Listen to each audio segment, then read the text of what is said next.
ਚੱਲ ਬੋਲਿਆ ਚੱਲ ਉੱਥੇ ਚਲੀਏ ਜਿੱਥੇ ਸਾਰੇ ਅੰਨੇ, ਨਾ ਕੋਈ ਸਾਡੀ ਜ਼ਾਤ ਪਹਿਚਾਣੇ ਨਾ ਕੋਈ ਸਾਨੂੰ ਮੰਨੇ।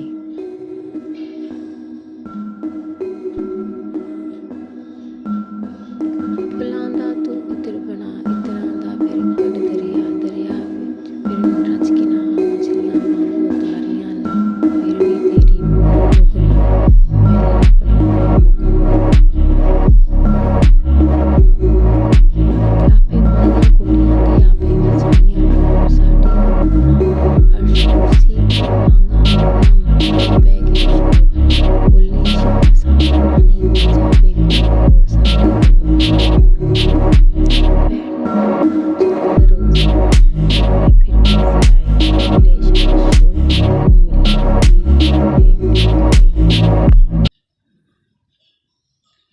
ਅੱਵਲ ਆਖਿਰ ਆਪ ਨੂੰ ਜਾਣਾ, ਨਾ ਕੋਈ ਦੂਜਾ ਹੋਰ ਪਹਿਚਾਣਾ, ਮੈਥੋਂ ਵੱਧ ਨਾ ਕੋਈ ਸਿਆਣਾ, ਬੁੱਲੇ ਉਹ ਖੜਾ ਹੈ ਕੌਣ, ਬੁੱਲਾ ਕੀ ਜਾਣੇ ਮੈਂ ਕੌਣ।